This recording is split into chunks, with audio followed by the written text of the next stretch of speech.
Hi guys, welcome to a new video. So my name is Adeep and today I will be sharing you guys my interview experience with TikTok. Some background context before we get started. So I interviewed with TikTok a couple of months ago for an SD2 role for a backend infrastructure.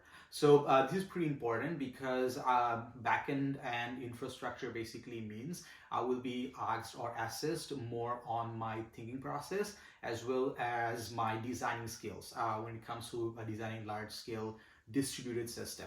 So just keep that in mind. So I am going to break this video down into a couple of different parts. In the first part, I will talk about how I got the interview, how I prepared myself before the interview, what was the interview consisting of, and how what sort of difficulty level do I think the interview was, and how you guys will be able to pass it if you end up interviewing with TikTok. So let's get started. Yeah. So how did I get the interview? So a recruiter reached out to me on LinkedIn, and she told me that I was a good fit, and my experience was aligned with what she was looking for. So she told me to share my resume, which I did, and then afterwards I had a call with her talking about my experience, going through what I was looking for, things like that, the team, where it will be located, stuff like those.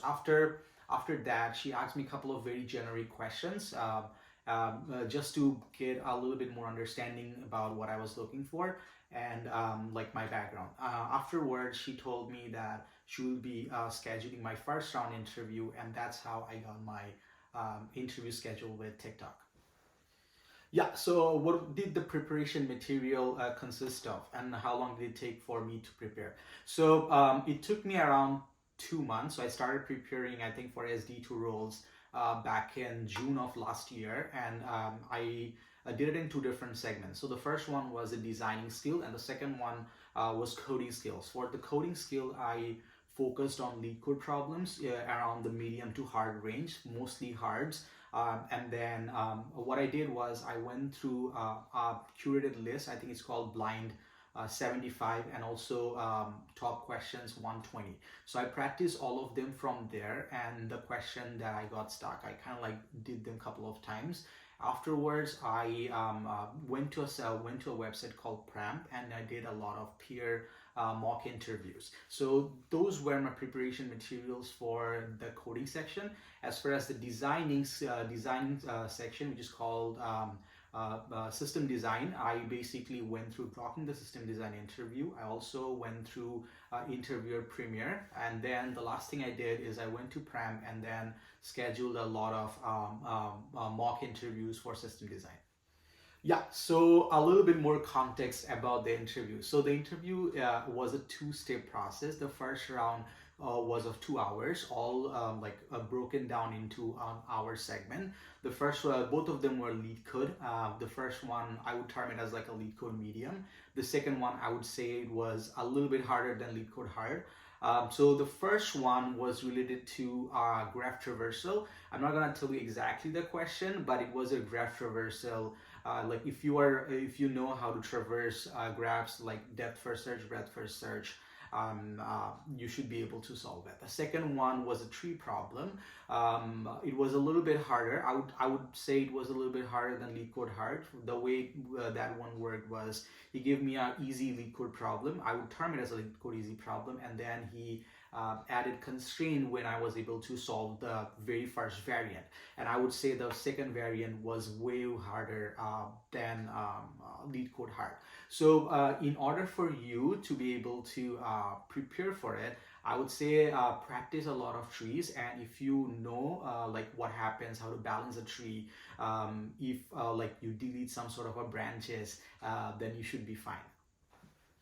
Yeah, so if you do well on the coding section, which is like of 2 hours, then you'll be invited to a on-site interview. So in my case, I was invited to the on-site after I think 2-3 weeks, and the on-site interview consisted of 1 hour high-level system design with the hiring manager.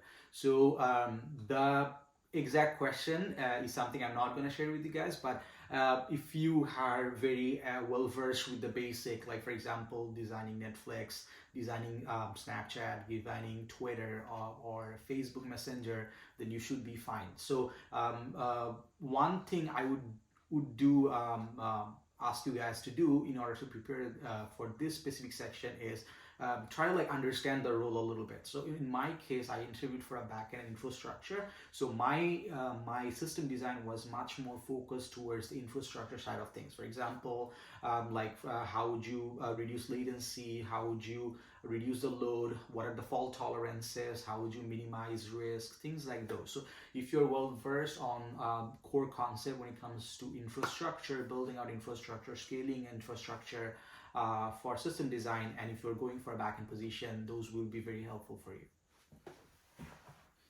Yeah, so difficulty when it comes to interviews are subjective. For one person, it might be easy. For another person, it might be much more difficult. So please take my opinion with a grain of salt. However, in my opinion, I would say it was around a 4.2 out of 5. I would say it was way harder compared to the interviews that I had with Amazon and Microsoft, but nowhere near as hard as the interviews I had with some of the other companies like Netflix, and so on and so forth. Yeah, so what can you do in order to prepare for those interviews or prepare for any FANG level interviews? So, as the saying goes, I would say focus more towards learning the fundamentals of computer science and learning data structure algorithm, when to use what algorithm, and also try to like have very good reasoning behind the selection that you do make. The other one was system design. So for system design, I would say like practice making systems. Like you can try to make like a full-fledged application on your own during your free time as like a passion project. That will help you a lot when it comes to the architectural side of things, like how do you design systems and things like that. If you're going for a back-end position, it's going to be more of like a thing you're going to learn along the way. But I would say there are a couple of resources that you can leverage. For example, you can leverage Grokking the Coding interview. That's really, really nice. You can also use the Interviewer Premier. Those are very, very good resources, and practical experience obviously helps. But if you need some practice for both the coding as well as the system design, I would say you can schedule interviews with professionals, which will probably cost you money. But if you want something like a cheaper alternative, then Pramp is also a very good resource. So with that being said, thank you so much for taking the time to watch the video. I really hope that you guys found it to be very resourceful. If you guys did, please subscribe, and I will see you guys in the next one. Bye.